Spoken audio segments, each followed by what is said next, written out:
The Wilson family's annual reunion was exactly as suffocating as I remembered. Crystal chandeliers sparkled overhead in my aunt's oversized mansion, reflecting off designer dresses and expensive watches. The air was thick with a peculiar mix of expensive perfume and superiority that seemed to follow my relatives everywhere they went.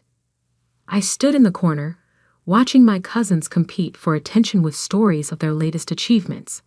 My simple black dress, carefully chosen to help me blend into the background, felt like armor against their judgment.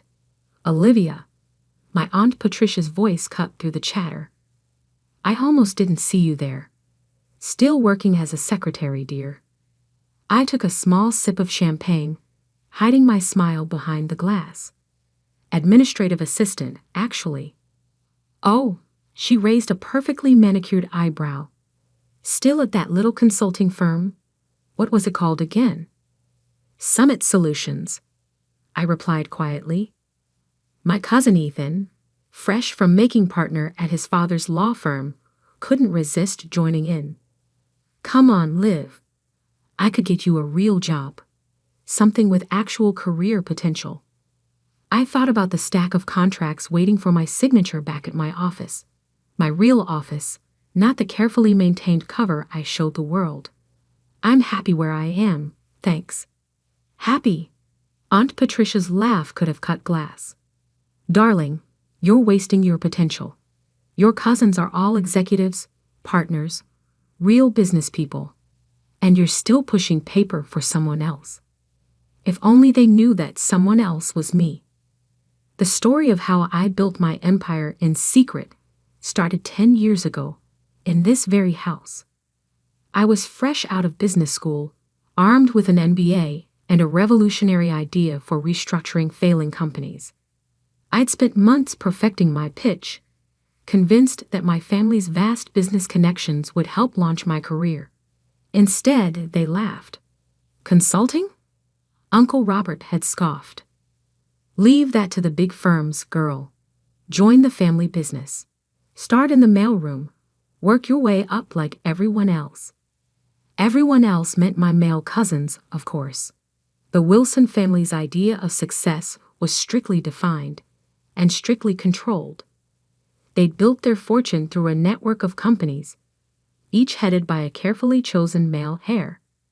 Women were expected to marry well or take subordinate positions, nothing more.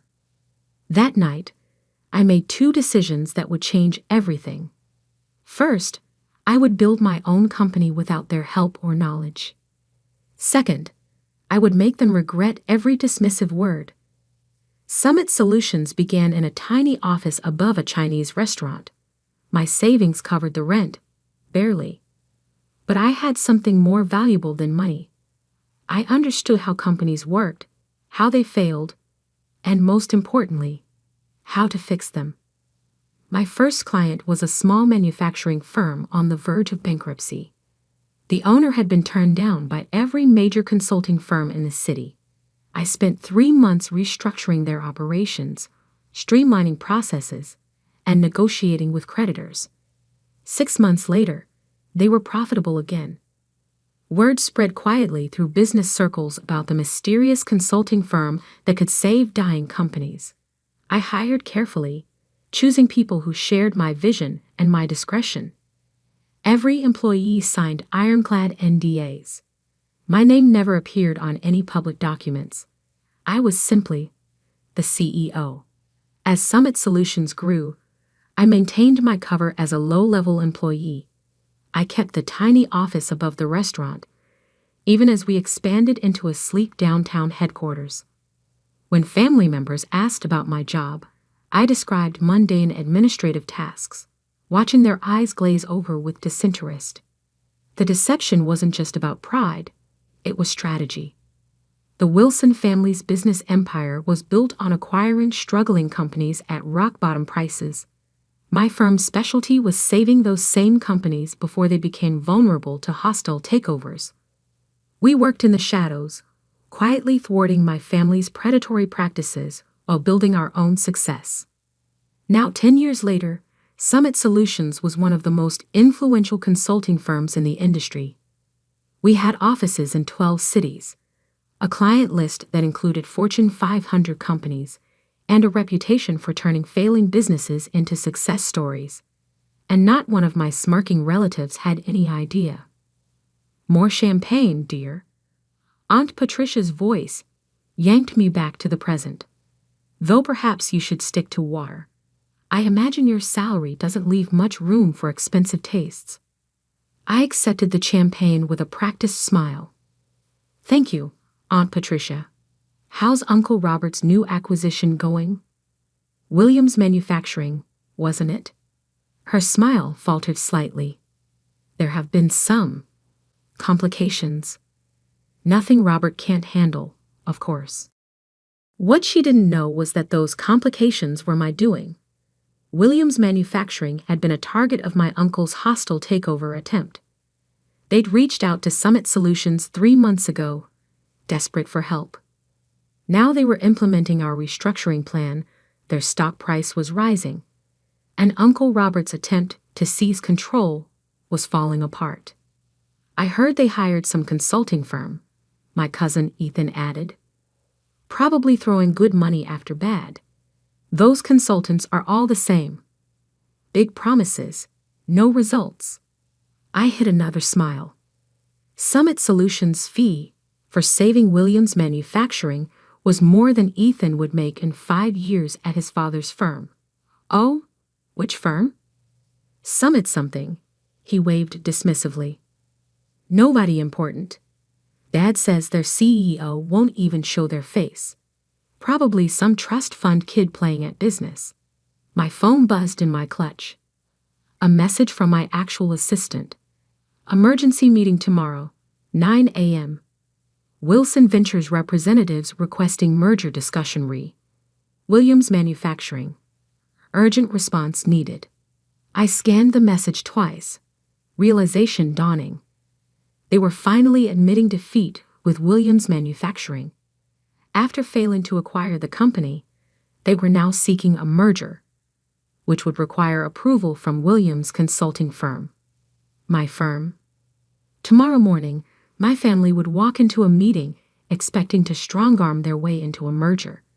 Instead, they would find themselves facing the secretary they dismissed for the past decade, except I wouldn't be bringing coffee.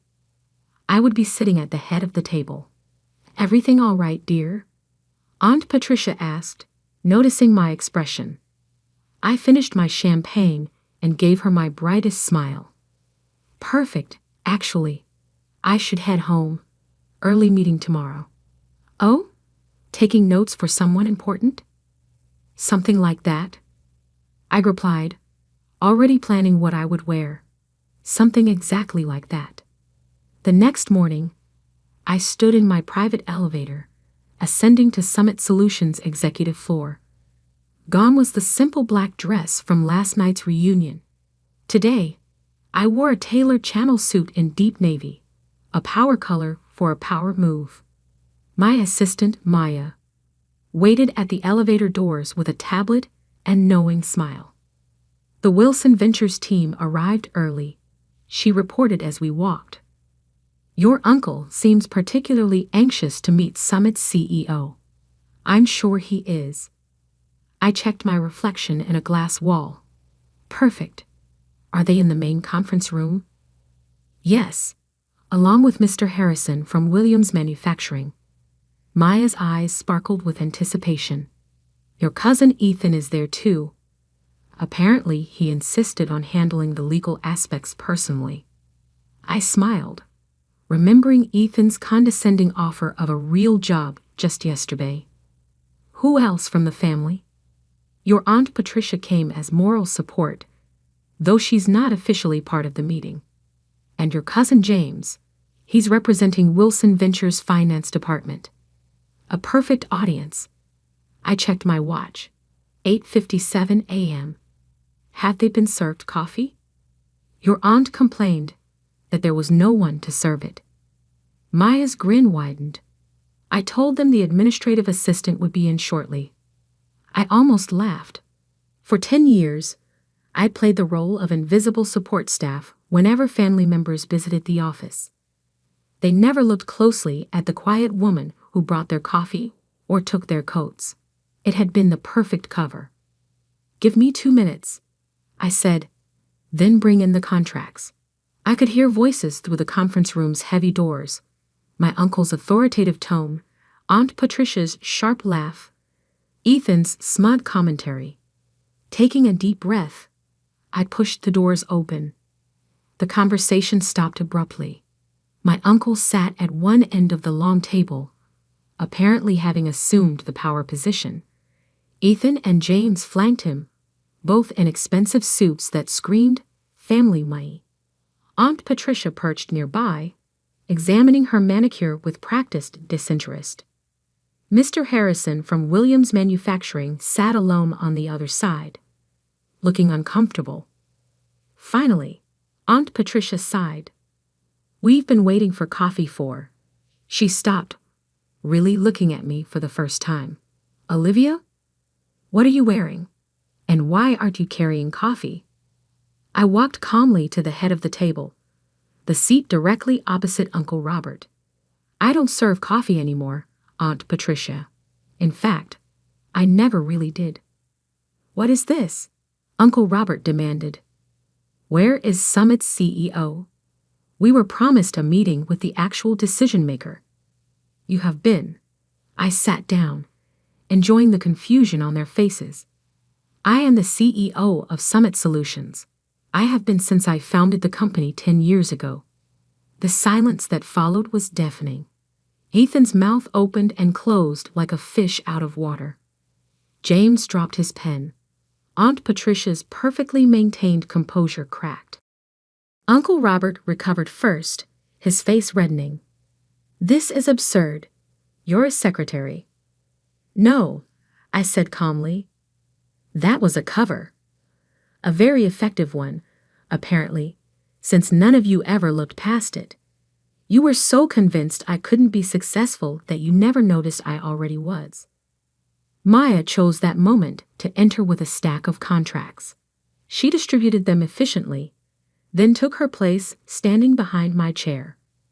"These documents," I continued, "outline the terms under which Summit Solutions will consider approving the merger between Wilson Ventures and Williams Manufacturing." "Consider approving?" Ethan sputtered. "You can't be serious. This is a joke, right? Some kind of elaborate prank?" I pulled out my phone and projected Summit's latest financial statements onto the wall screen. Summit Solutions currently manages over $12 billion in client assets.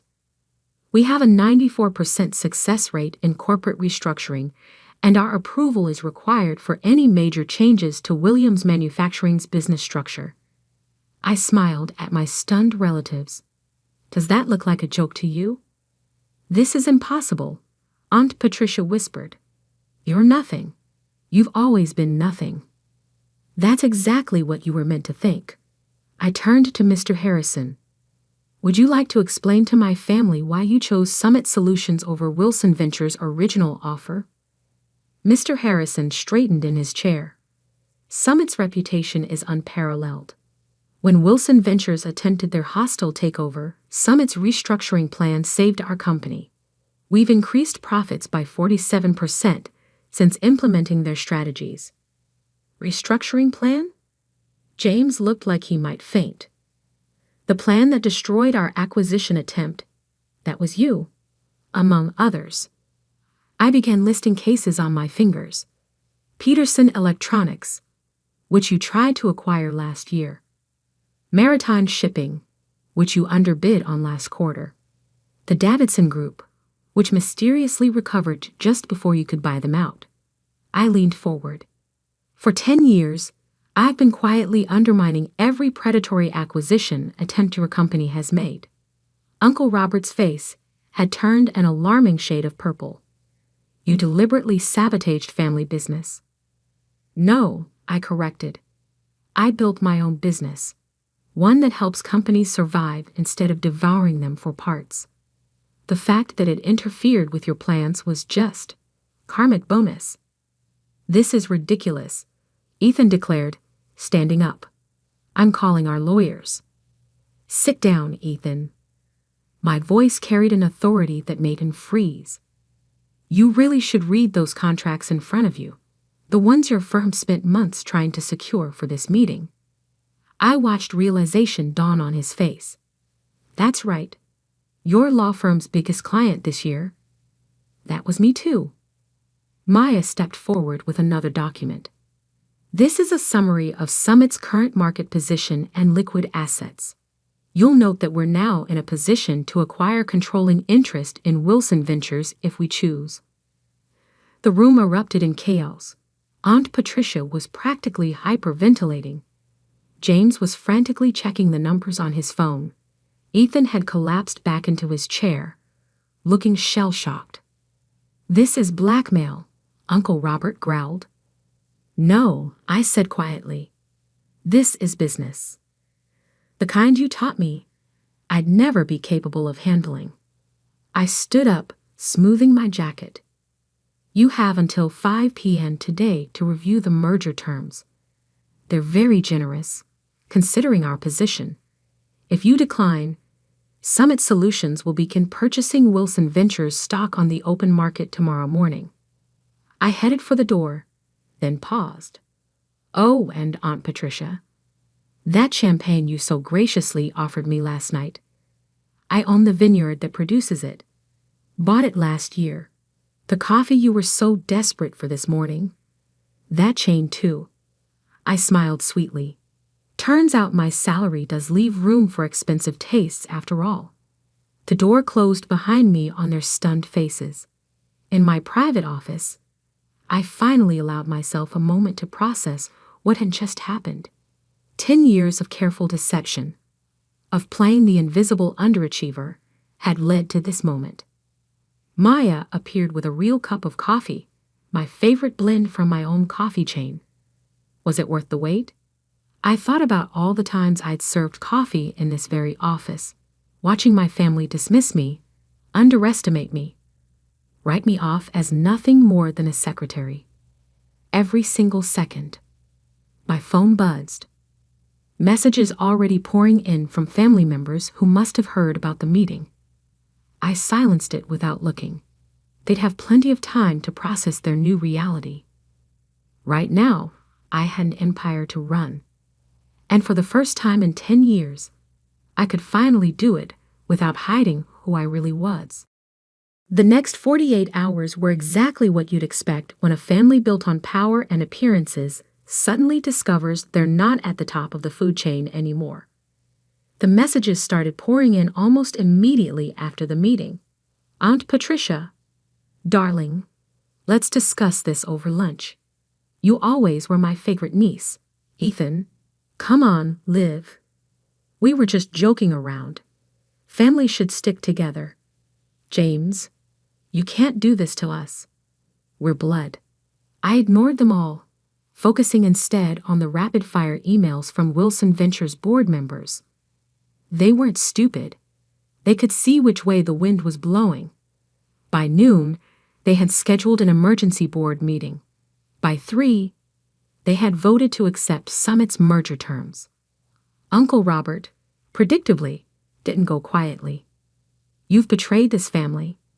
His voice echoed through my office as he barged in unannounced. Maya moved to intervene, but I waved her off.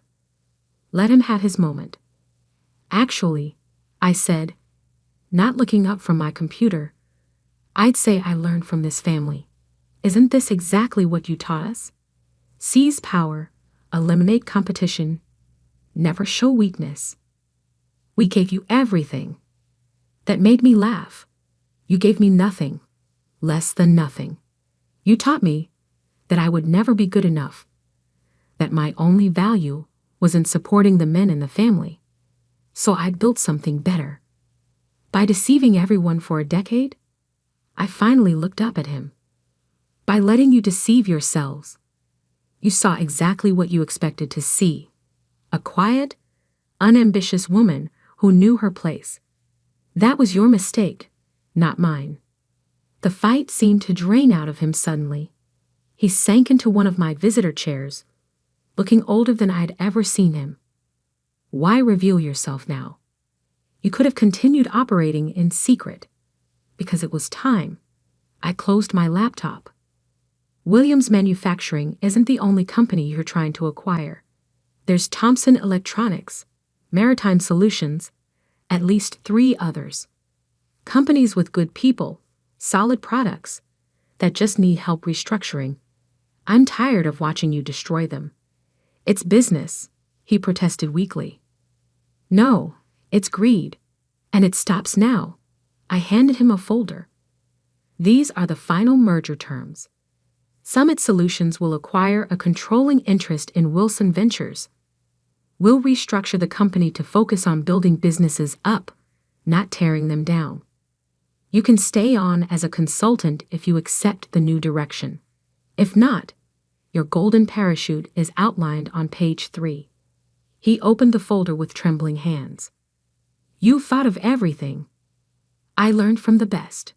I smiled without warmth, though not in the way you intended. After he left, Maya brought in a stack of newspapers. Summit's revelation was already making headlines. Secret CEO revealed how one woman built a billion-dollar empire in secret. Wilson family shocked. The hidden success story they never saw coming. My phone buzzed again, this time with a message that actually mattered. My mother, who had divorced Uncle Robert's brother years ago and distanced herself from the Wilson family's toxicity, had sent a single line. I always knew you would show them. The next few weeks were a whirlwind of changes. Wilson Ventures board enthusiastically embraced Summit's new direction. Their stock price jumped 40% on the announcement of the merger. Companies that had feared the Wilson name now sought partnerships. The press couldn't get enough of the story. Aunt Patricia tried to spin it as a heartwarming family success story. We always knew Olivia had potential, she told one reporter.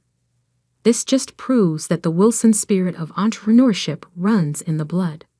I responded by releasing archived video of last year's family reunion, where she had spent 20 minutes explaining to everyone why I would never amount to anything. The footage went viral. She stopped giving interviews after that. Ethan attempted damage control in his own way, claiming he had been in on it all along. Unfortunately for him, too many people had witnessed his shocked face in that conference room. His law firm's other clients began questioning his judgment. Within a month, he was quietly asked to take a leave of absence. James adapted the fastest, approaching me with a business proposal just 2 weeks after the revelation. We could dominate the market together, he suggested over an awkward lunch. The Wilson Summit Alliance would be unstoppable. That's not what Summit Solutions is about, I told him.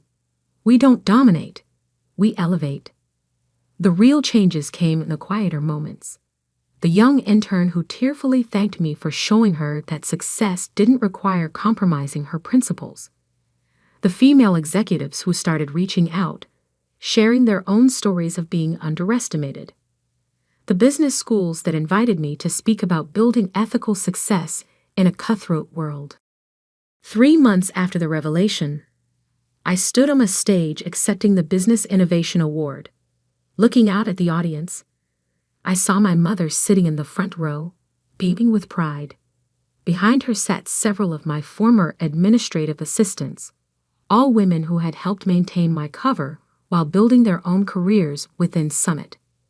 Success isn't about who has the most power, I told the crowd. It's about how you use the power you have. For 10 years, I played a role that made powerful people underestimate me. I could have revealed myself sooner. But I chose to wait until Summit Solutions was strong enough to create real change. The applause was thunderous, but the real satisfaction came later that evening. I was working late in my office when Maya brought in an interesting piece of news. Uncle Robert had just announced his retirement. His resignation letter included an unexpected paragraph. My niece taught me that true business success isn't measured in acquisitions or assets, but in the positive impact we create. I regret that it took losing control of my company to learn this lesson. I leaned back in my chair, thinking about the long game I had played. 10 years of careful planning, of swallowing pride, and playing small, had led to this moment. Summit Solutions wasn't just successful, it was changing how business was done. The next family reunion would certainly be interesting. I planned to host it myself, in Summit's main conference room. The same room where I had served coffee countless times, watching and waiting for the perfect moment to show them who I really was. Maya knocked on my door. "Your 4 p.m. is here, the CEO of Thomson Electronics, the company your uncle was trying to acquire." I smiled. "Show them in. And Maya? Bring coffee for everyone. The good stuff from our chain." As I stood to greet my visitors, I caught my reflection in the window. No more hiding, no more playing small. I had built something remarkable, not despite my family's dismissal, but because of it. They had taught me that power doesn't always look like what people expect. Sometimes it looks like a quiet woman in a simple black dress, serving coffee and taking notes, while building an empire right under everyone's nose. The tabloids called it revenge. The business papers called it strategic genius. But for me, it was simply justice, served one corporate takeover at a time, with a side of perfectly brewed coffee. And somewhere, in a small office above a Chinese restaurant, my original desk still sits.